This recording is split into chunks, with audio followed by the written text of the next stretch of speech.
Pagkahinto nyo na, pindutin nyo ulit. Ayan, okay.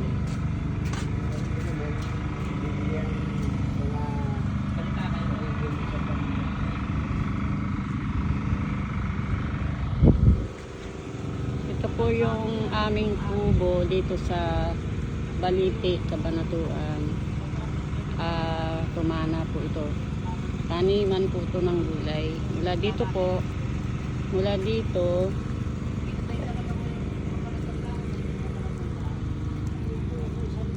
hanggang doon po yun sa dulo.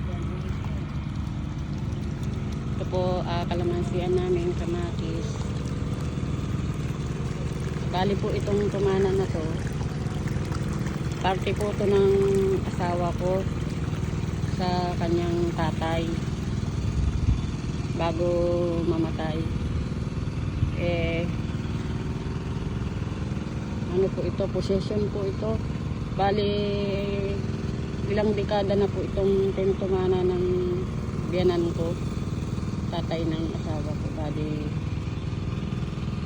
yung aming tinutumana po ito, dahil sa kahirapan po namin, ano po, naisanla po ito nung tong gitna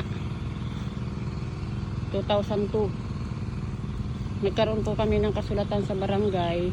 Ito pong gitna na to, yung bakante na po ito.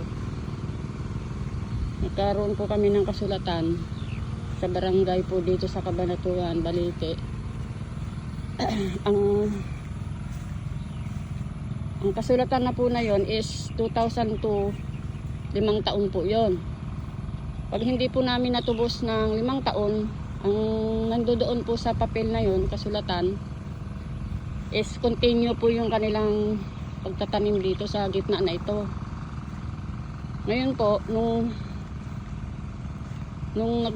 time na nagkaroon na po kami ng pera na pantubos, dahil nakasanlo po ito ng 50,000.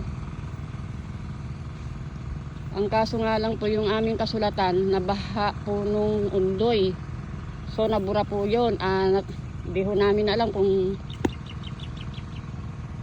paanong nabaha yung aming bahay o na pinasok ng tubig ulan.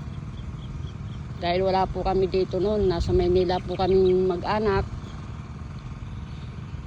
Kaya po lahat ng gamit namin sa bahay is nasira po. At nawala po yung iba naming gamit.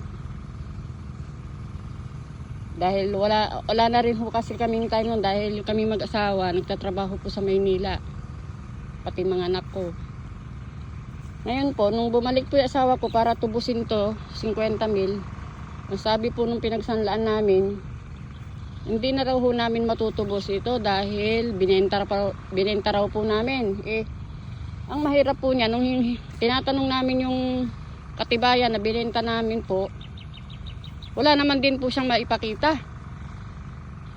At wala na rin po yung kasulatan din niya na kasulatan namin sa barangay, wala na rin din siya maipakita. Yun po ang gusto ko po sanang tanungin, kung may pag-asa po kaming mabawi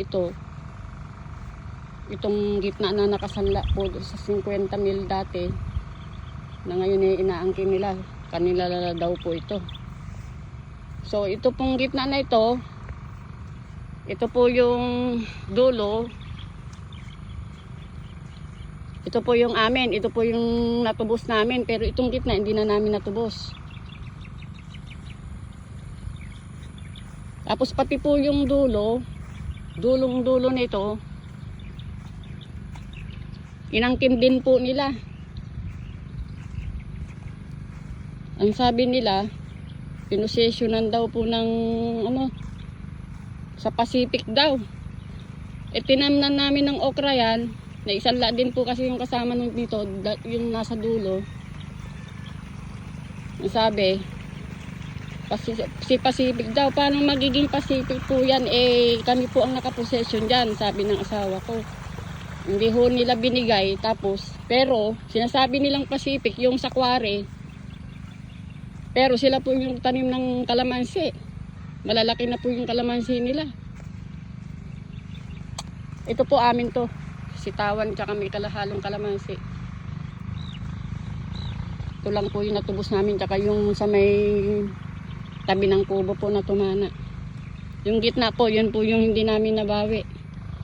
Tapos ito pong dulo na kasama sa sanla, hindi na rin po namin nabawi. Dahil sabi, hiniram daw nila sa Pacific yun. Eh paano nila hiramin ng Pacific, eh hindi na laman kanila yan, kami ang nakaposisyon dyan. Hindi na rin po nabawi namin. Kaya gusto po namin sanang tanongin sa inyo kung may pag-asa po kami bawiin yun. Pero hiniram daw nila, tinamnan nila ng kalamansi, ng kung ano-ano. Pati yung sarili naming tanim ng kawayan, pinagbabawal po kami. Nakubuha. Yun po ang problema namin ngayon. Salamat po. Ayan po yung kalamansi po, sandali lang po. Ito po yung kalamansi, oh. Yan po yung sa amin, na yung dulo. Yan, oh, kalamansi. Sa amin pa po yan. Karugtong po nitong dulo. Yan po yung inangkin nila na hindi na namin makuha. Sana po may makatulong po sa amin. Salamat po.